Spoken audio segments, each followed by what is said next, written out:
In the middle of summer, my junipers all look a little bit scruffy. There's long extensions and there's a good reason for it. This has all to do with getting backbudding, pruning at the right time and not pruning too early. This is Jelle, growing bonsai, and today I'm pruning junipers. Do you know how to prune a juniper? This method that I'm showing you in this video is guaranteed to not give you browning tips, not give you juvenile foliage, and give you lots of backbudding over time. And before I start with how we prune a juniper, let's look into what we don't do. One of the old techniques is where people say you take the tips of all these branches and with your fingertips you gently rotate around the tips and the tips come off. What this will do, it will effectively stop all these tips from growing. Sounds great, doesn't it? The problem, however, is if you do this, the tree gets a lot of stress. It loses all these growing tips. They have to be replaced. Inner buds need to start growing, and therefore the tree has to spend a lot of energy starting to get healthy again. So if you do this multiple times during the growing season, so you get a nice smooth growing pad of juniper, the tree will slowly get weaker and weaker and weaker. What we also don't do is the way that you normally trim your hedges, which would be to just take your scissors and trim the whole tree into profile. Why don't we do that? Well, let's look again at a branch like this. If I do that, I can of course here say I want to prune this in profile. But once again, what I've done, I've damaged all the growing tips. On top of that, I've cut through scales and green matter, and all these tips, they will go brown. As a result, what will happen is that this tip will completely die off, and only on the inner growing tips you'll get growth again. Now, what do we do? And particularly, why do I have these long tufts on there, and why does it look so scruffy? Now, if you really carefully look at the pad here, what you see is that all this growth is pretty much of the same length. There's only a few little branches that stick out. The same here in the top. If you think away these tips, then the profile of the tree is quite smooth. Oh, hello! It's my lucky day. Look, a friend looking for aphids. Thank you, little helper. Anyway, what we do, if you look at a branchlet like this, this is basically just a tuft from the tree. There's one branch attached here, and there is a little wire that holds it in place. I wired it last summer. The wire is not biting in so far that I need to take it off, so I can just look at it. And now I can say, well, this is a branch that has started to grow stronger. This actually is a little bit weak still, but it is time. I am pruning my tree. If you then look on the inside here, and I'll get you a little closer, at the base of these extending branches, this is what you'll find. Young growth. These are the branches that are going to eventually help me rebuild my pad. These are quite far in the top, but you can also get them much deeper in the canopy. Now what we're going to do is we take the little extending branch, we look at where does the brown start, and I clip through a part of the brown branch. Just like that. Now I can do that again for the second one that's growing here. Also, just clip it off at the brown part. And then this pad already is back into shape.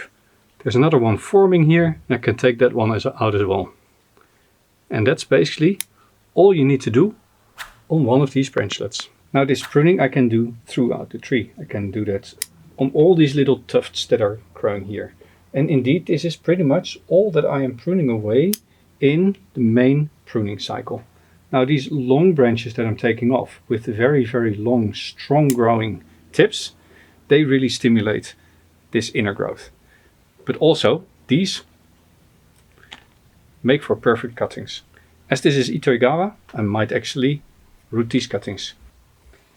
Now it's important to realize that sometimes these long sprouts come directly from the trunk itself, and there's other branches on the side, and then you can go in all the way down. Here is actually a tiny little bud forming. I'm just going to clip just above that bud. I'm removing very little foliage.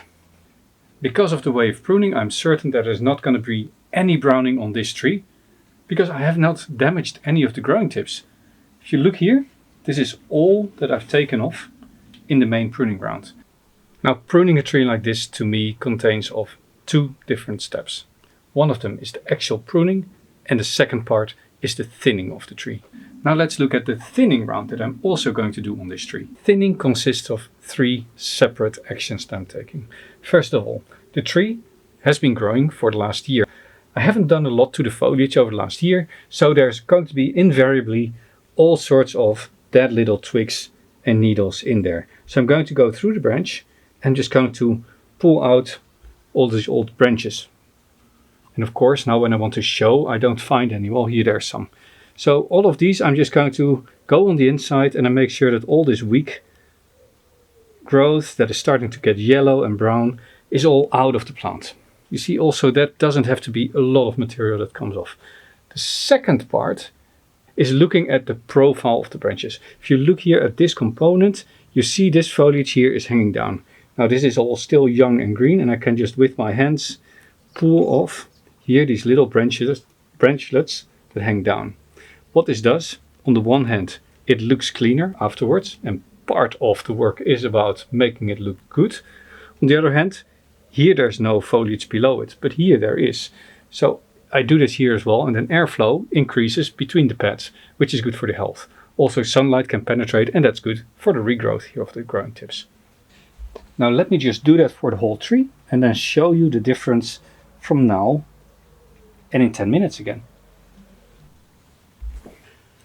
So now I've removed the majority of the weak foliage on the inside, the foliage hanging down and the strong growing tips, and the last part of this is now the actual pruning back of the tree.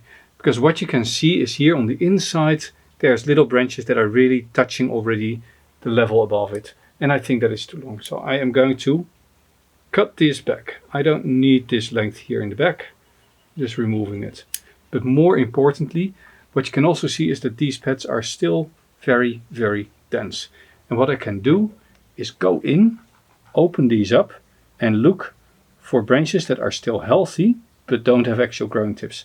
And I can gently start pulling these out.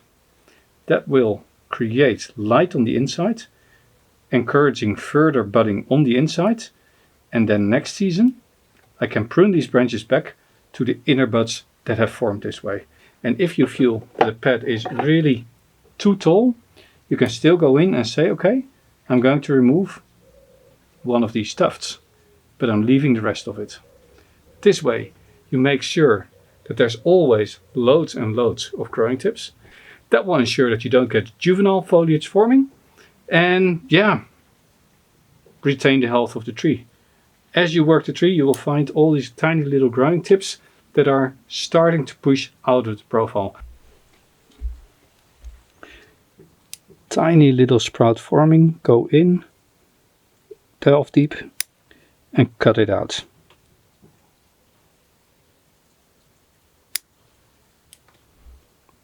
This is the true thinning of the tree. And then look on the inside for branches that are actually not contributing to growth at all. This is actually pretty good. Something like this, right? Doesn't help the tree all that much. It doesn't change the profile, it does affect the openness. Here is one growing, not doing much. This one is extending. You see the profile doesn't change. I don't damage all these growing tips, yet the denseness is reduced. Denseness, is that a word?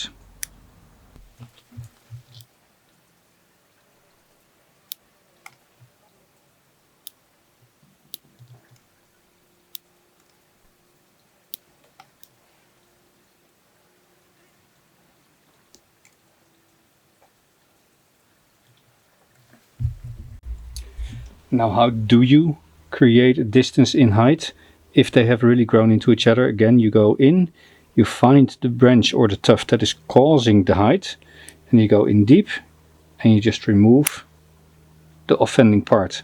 This opens it up. Now here There's a tiny little branchlet that I could also remove, but it is already creating a little bit of space now again between the lower part and the upper part.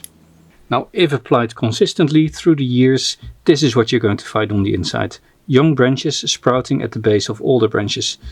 These I leave in place because this branch here at some point I might want to cut off, and then I can use these branches here to fill that gap.